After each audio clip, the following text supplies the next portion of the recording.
listening to the Cricket Podcast.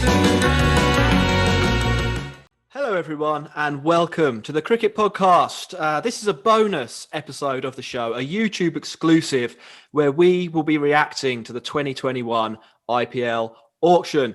We'll be talking about the most expensive signings, the weirdest signings, and why nobody picked up Alex Hales. I'm Jack Hope, and as usual, I will be joined by Ross Legg. Ross, have you had a good day? It was my first experience watching the auction, and I can say that I'd probably be a fan of Bargain Hunt. It was pretty good. And returning after a successful preview show, we're with our favourite cricket analyst, Dan Weston. Did you enjoy the auction, Dan? Yeah, it's like Christmas for me, Jack. It's like pretty much the best day of the year. Absolutely love it. Great. Before we get into things, Ross, can you quickly share our key messages with the listeners? Yep, follow us on Twitter and Instagram at The Cricket Pod and subscribe to our YouTube channel. Excellent. Well, let's get straight into things then. We're going to talk about the most expensive signings first, and we're going to kick that discussion off with the most expensive acquisition of all. Christopher Morris, 16.25 crore, £1.6 million to Rajasthan Royals. That's big boy money there. Dan, what did you make of it? Well, first of all, I think he kind of fits the skill set that they need, and I think that's probably why they overpaid for him in terms of what he pretty much was worth and what he bought for last year as well. So any strategy that RCB had about releasing him and then buying back for cheaper was completely blown out of the water.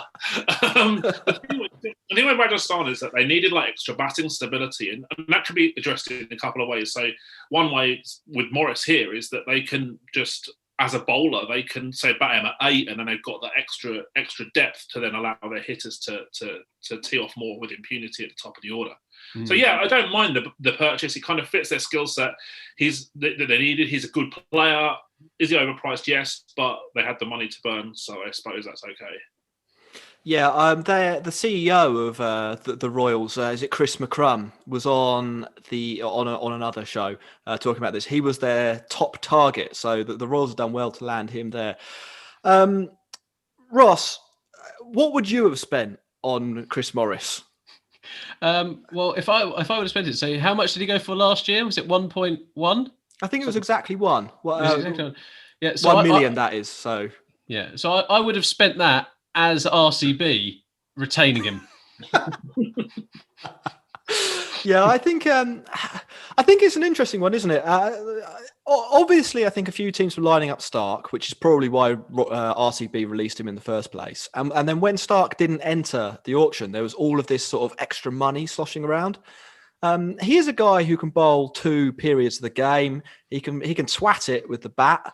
To put it quite bluntly, and there's a bit of I think there was a scarcity of that skill set in the auction, and when you have sort of more than one team with quite a lot of money after one specific skill, well, crazy things can happen. He's a big fan of golf, so I imagine he'll be getting himself a new set of clubs, or 20 years membership at Augusta National. For the for the price he went for today. Number 2 on the list then. This was Kyle Jamieson. He went to RCB. Ross, Kyle Jamieson, we did talk about him on the preview show. Mm-hmm. Were you expecting him to be the second most expensive player at this auction? No, I'm not even sure that many people actually will know who Kyle Jamieson is as well. Like, unless you're following kind of Kiwi cricket and all that kind of stuff. Like, the guy's a giant. He's like, what, 6'9" or something like that. He's going to be quite an imposing character in the IPL. But as you say, there was a scarcity among the people who can twat it, as you so delicately put it, as well, bowl some quick deliveries. But it also highlighted just how badly RCB got their strategy wrong, right? Is it they panic bought Kyle Jamieson at an overinflated price, and it's unsurprising that it's going to be impacted on some of their other acquisitions. Yeah, Dan, maybe you can talk a little bit about RCB strategy, because they seem to have, they've ended up with a less good version of the guy who's the most expensive player, who they weren't paying that much money for. Why? Yeah, no, exactly the point I was going to make. So basically, they could have saved 5 crore by just retaining Morris to start with. Well, they're similar players, obviously, but like if we're kind of splitting hairs about the different skill sets that they've got, Jameson's more of a power play bowler. So he, in the last 3 or so years in New Zealand domestic cricket, he bowls 56% of his overs in the power play, whereas Morris is more of a death bowler. So they are a little bit different. The problem is for RCB is that they really needed death bowlers. So it didn't really quite work there. The thing with RCB as well is that they've not only did they release Morris and then he ended up going for a load more and then they bought Jameson for more than what they could have retained Morris for, but they also released Moeen Ali, who would have cost 1 crore to retain, and then he ended up going to CSK for 7. So perhaps someone at RCB didn't get their valuations of players spot on. It's probably fair to say. Not great. Which brings us to third on the auction list. Another player that RCB picked up, Glenn Maxwell, 14.25 crore, which is about 1.4 million pounds. Dan, are you basically going to make all the same points again, or is there anything that's particularly good about this acquisition from an RCB point of view? Well, my notes on their batters, I think we spoke about the other day as well, is that I thought that they needed strong spin hitters and left-handers. Where were they? And then also Dan Christian, who as well, and he doesn't really fit into that bracket either. So it's kind of, well, okay, where do they go from here?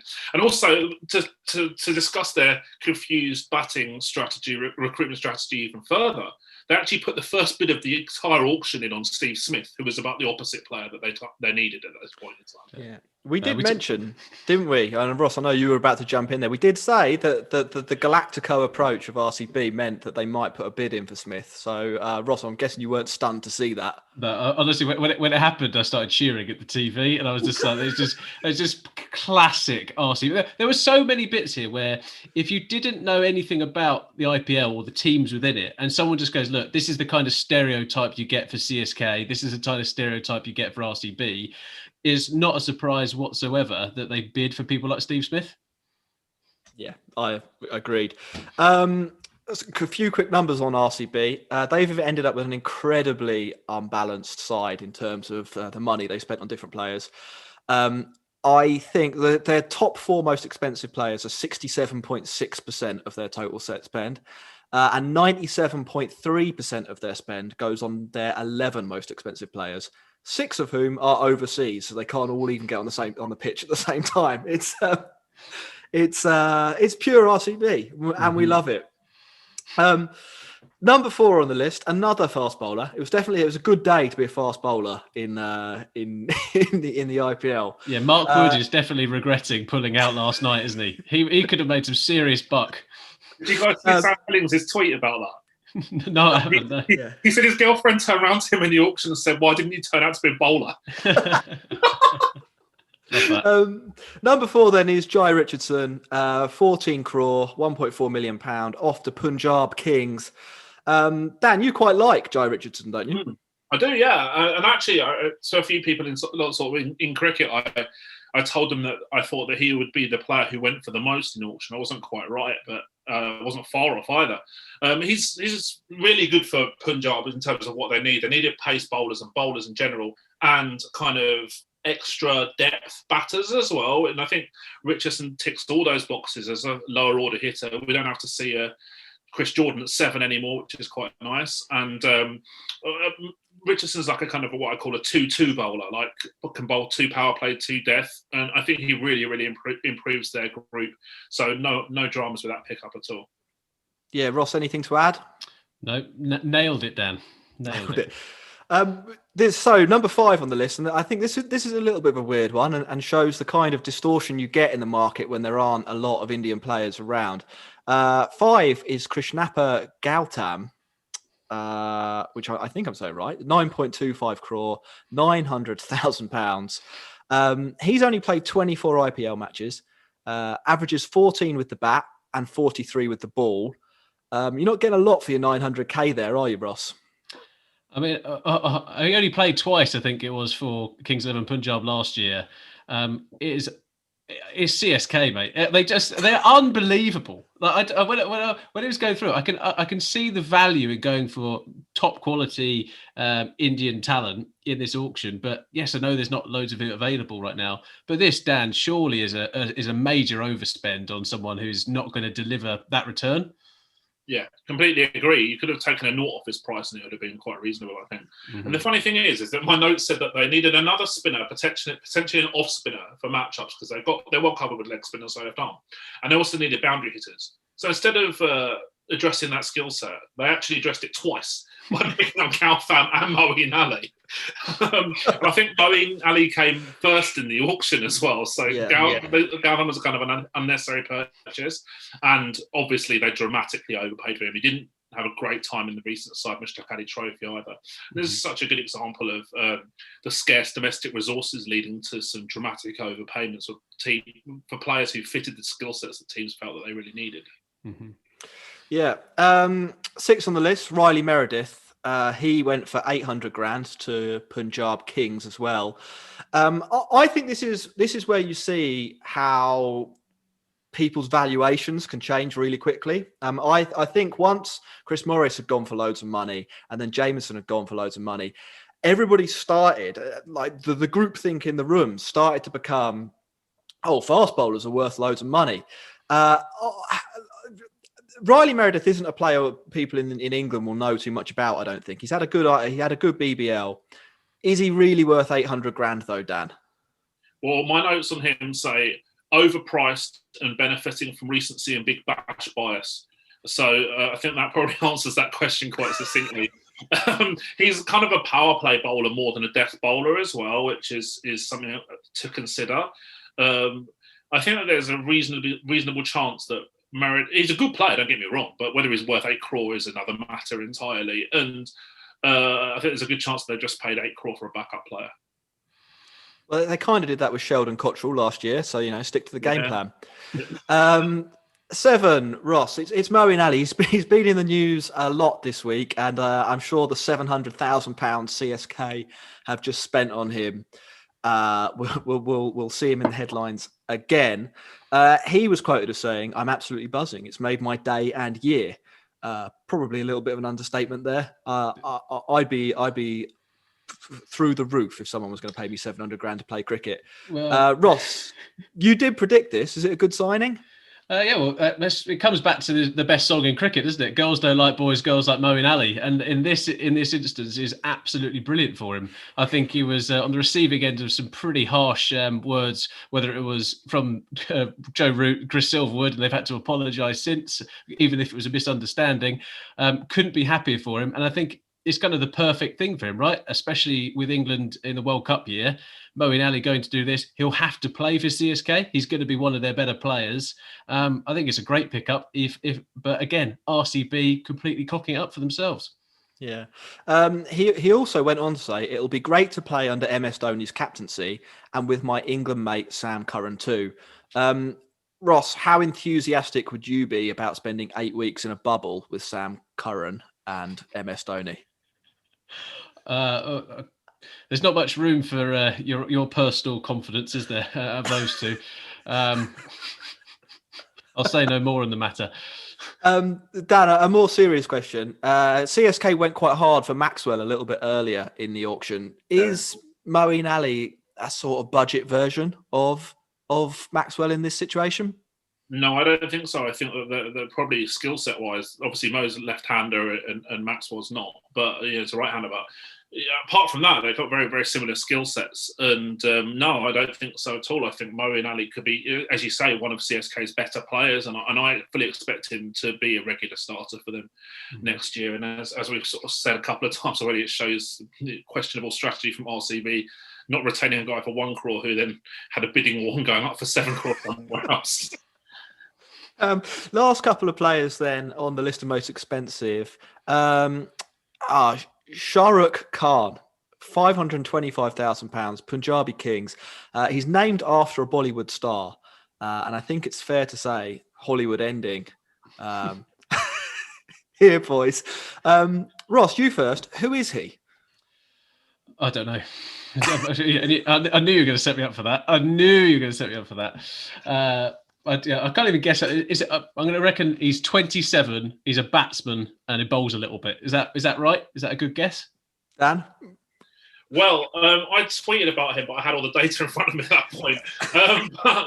I'm pretty sure he had an amazing side, Mushtaq Ali Trophy, and he's actually 25, Ross, so you're not far off. His boundary percentages is good. I think there's upside there. Whether he's kind of a stability-orientated player is definitely questionable. I think he could be not far off.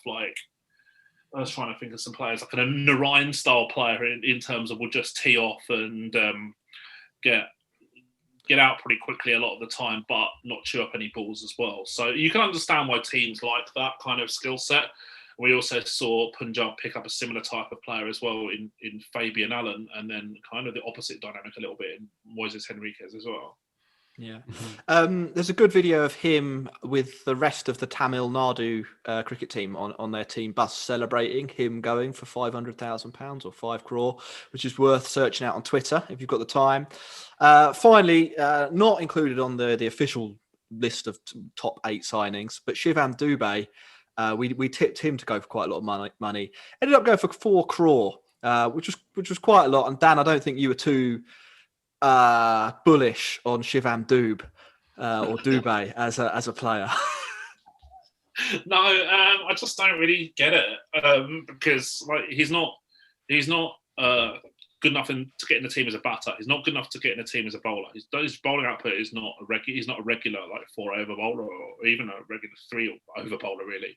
And he doesn't really have the strike rate upside of premium luxury player, if you like. I don't know.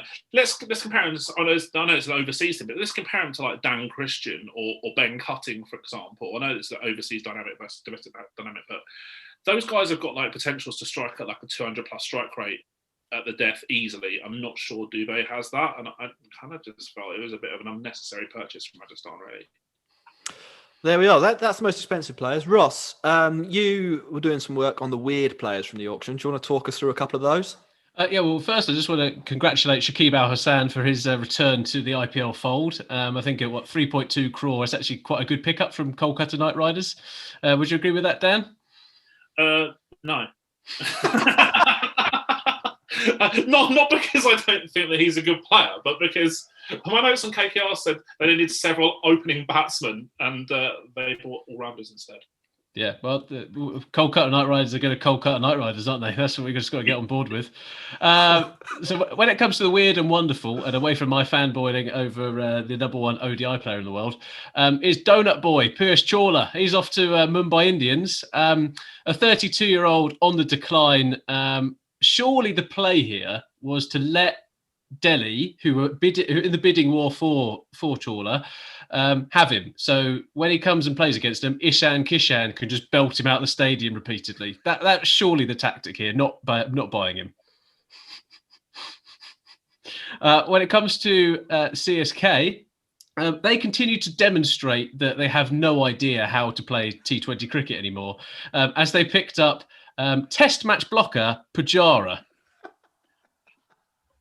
Can anyone explain to me what the thinking was on that front? I don't know. They got a round of applause for it. Maybe they just wanted some adulation from the room. It's intoxicating. I don't know if you've ever been on stage, but people clapping you, it makes you feel good. So I wonder if that was the game plan there. Yeah, just to boost their average age up just a little bit and their strike rate down a bit. Maybe they thought Krishna Pagarthan put their average age down a little bit, so they thought they'd address the issue with the Pujara pickup. Yeah, I mean, he's. I think he averages about 20 in his IPL career with a strike rate of under 100. So you can see the pedigree they're getting there. If you want to block out a few middle overs with Dhoni and have set the lowest score ever when you're 3 wickets down. Firepower at the top of the order was the target of the day for Delhi Capitals. So completely logical. They went for Steve Smith. Again, they had better options available, so we're going to talk about Alex Hales a little bit later on. But there was better options surely for them for Delhi in this situation. There's about 10 better options. So, like, for example, Alex Hales was unsold, Evan Lewis was unsold, just Gurbars, everything. All these attacking openers are needed by Smith. When you've already got Shreyas Iyer playing the same role, it just makes absolutely no sense whatsoever. Yeah. They need, as you say, they need an opening batsman and firepower at the top, and they got Steve Smith. So, yeah. And again, it doesn't have to be like the fact that he's a bad player necessarily. It's just the fact that he doesn't fit into what their group needed. It just made no sense. And actually, on the point of Delhi generally, I found that this auction was completely bizarre. They didn't address really any of the gaps that I'd identified in their squad. Tom Curran, Umesh Yadav just made no sense to me at all.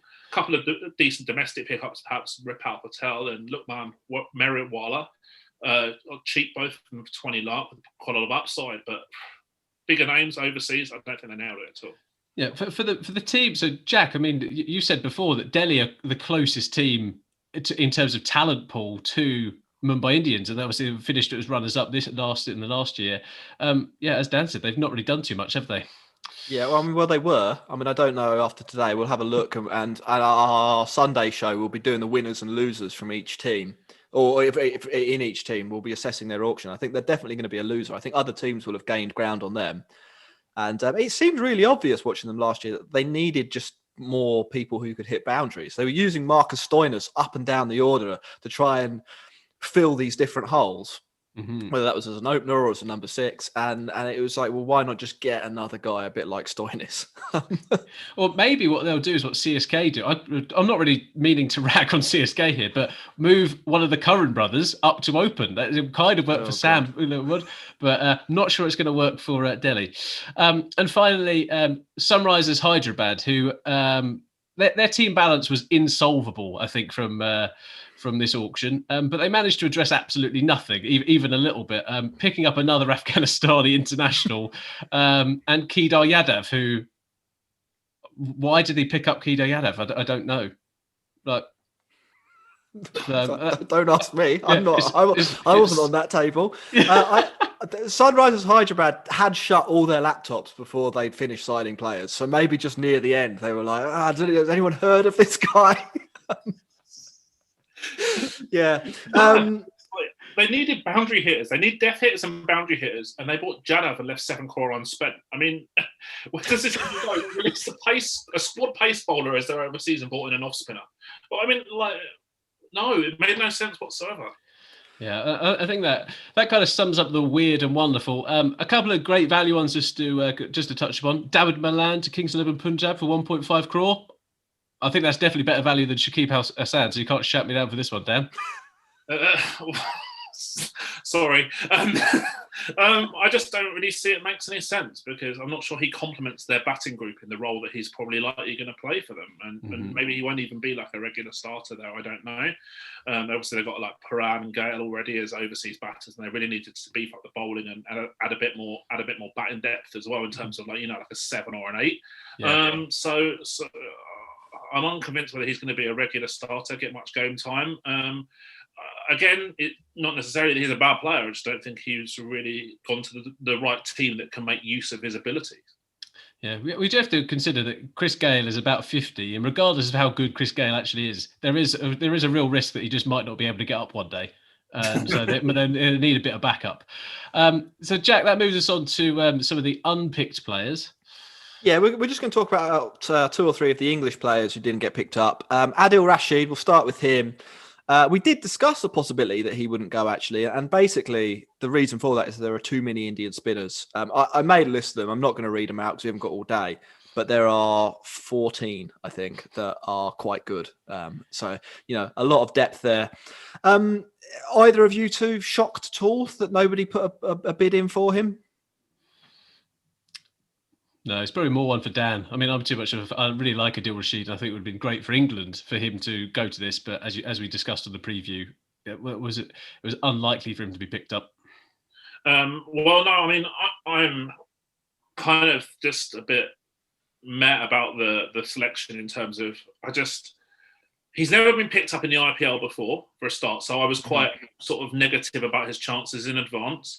And just the fact that, as Jack said, the local spinners, there's such a deep pool of local spinners that it's what you said the other day about Joe Root as well, as a batter as well, in terms of that sort of more stability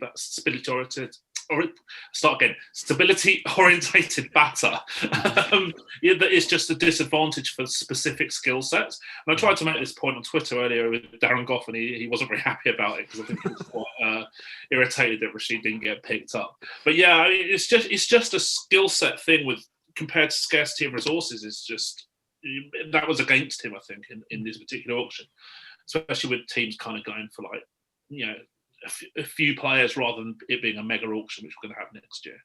Yeah. Probably the other big name from an English perspective who didn't get sold was Alex Hales. And we were, as opposed to Adil Rashid, we were pretty sure he would go. Why wasn't he sold, Dan? I genuinely don't know. We talked about earlier with Riley Meredith, he benefited from that recency and BBL bias, and Alex Hales in theory should have had that too. I don't know, to be honest with you. I can't answer that question, because for me it makes no sense at all. And in a world where Delhi really needed an opener and they bought Steve Smith, and Alex Hales was available at base price, I just don't understand it. Sorry, Ross. Yeah, you go. I was about to say, what is the policy on injury replacements? So, do you have to pick a injury replacement from the pool that were available in the auction, or could you just pick anybody who makes themselves available? You have to pick from the pool who is available at the auction, and you can't replace a player for more money than, say, the base price is more money than what that you bought that player that you want to replace for. You can't get that player. It has to be under their base price had to be under the level that you bought that player at the auction that they're going to replace. Yeah, so Hales was 1.5 crore, so it would have to be a reasonably pricey player for him to get in that way. Fingers crossed Steve Smith gets injured, I reckon. Yeah, I mean, that's my note, basically, is that Delhi taking Smith over him is an absolute crime. I do wonder, I mean, the only reason I can sort of think of for this is that he doesn't really have a lot of IPL experience. And even though he's sort of been on a global tour of T20 dominance over the last couple of years,